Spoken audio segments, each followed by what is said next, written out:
Pacific Drive takes place in an alternate version of the Pacific Northwest, the Olympic Exclusion Zone. There's a lot of urban legends and strange history in the area that inspired us, and we wanted to explore where that took us, from concept art to what's in-game.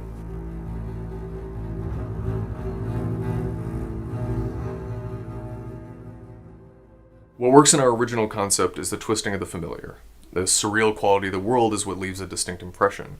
Early in its history, the Olympic Peninsula was very much as you'd expect, but at a certain point things drastically changed, and as you explore, you get to figure out how. It's these mysterious changes that help build our world and establish our setting.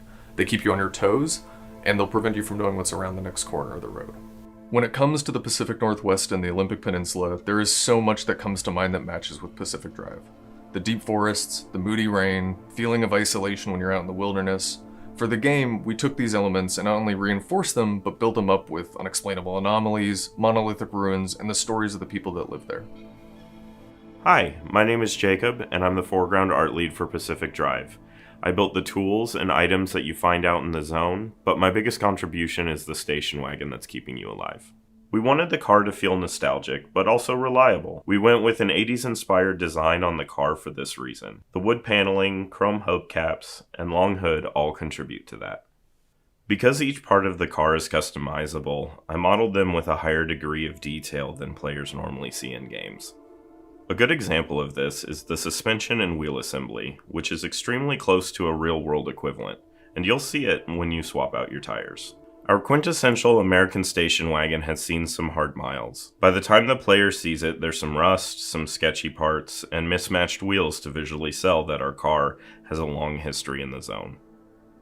The view from behind the wheel is under constant iteration. We're communicating a lot of information to the player. Our kit-bashed approach to the tech, features, computer components, old-school displays, and camera parts that you would have seen throughout the digital revolution. And that attitude of making do extends to most of the tools and items the player crafts in the game. Aesthetically, the tools the player uses are all of an improvised nature. They shouldn't feel complete or finished, but functional enough to get the job done. A great example of this is the battery pack, which can be used to jumpstart the car, or give it some extra juice while out on a run. It's clearly made up of an old wooden toolbox, whatever cables are laying around, and a half-exposed battery. In any working garage, this might be a major hazard, but out in the zone, it works just fine.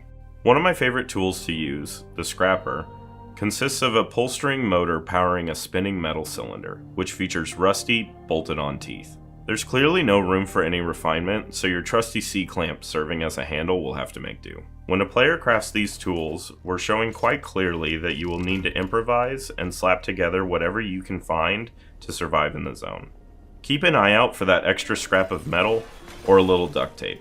It could make all the difference during your next successful run. Hey, I'm Larry, lead environment artist in Pacific Drive. We've put a lot of work into building the Olympic Exclusion Zone. We've got the forest and swamp biomes, which you might have already seen, but there's more in the zone for you to discover. Each has its own personality, but visually they're going to be very different. The further you go, the more hazards you'll experience, the more volatile and dangerous it's going to look. Things get pretty crazy. In terms of the buildings you'll discover, the garage is the most important. It's your own personal Batcave.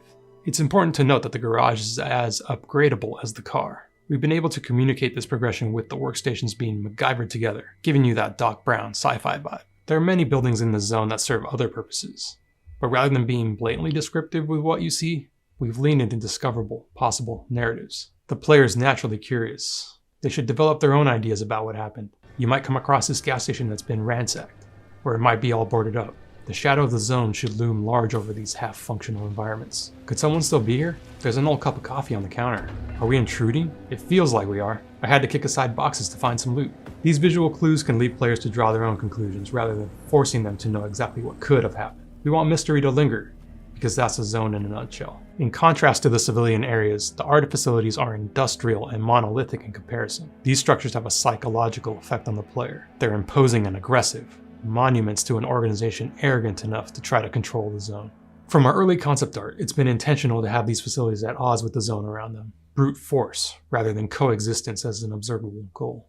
The inner walls are a great example of this failure to coexist. Their massive man-made interiors are overrun with terrifying anomalies. abandoned machinery, and supplies left to rot in large shipping containers. As the player moves through these areas, the number one goal is to survive, and there is history here to discover. We want to give our players the chance to pursue their own interpretation of what happened to the people of the zone when it all began. Overall, these environments and the impressions we're trying to give of the zone are visually designed to push players around the next corner, that there's something exciting there, or illuminating, to add to their story. As we began to see the Olympic exclusion zone take shape, we started to find that our own ideas of the Pacific Northwest coalesced into something new and never before seen. That's what we wanted to have happen for Pacific Drive. It's a surreal and twisted version of our recognizable world, one that has its own interesting stories to uncover, but is also alive and filled with the unexpected. The zone is its own character in the game, and our players will get to create their own stories as they explore it.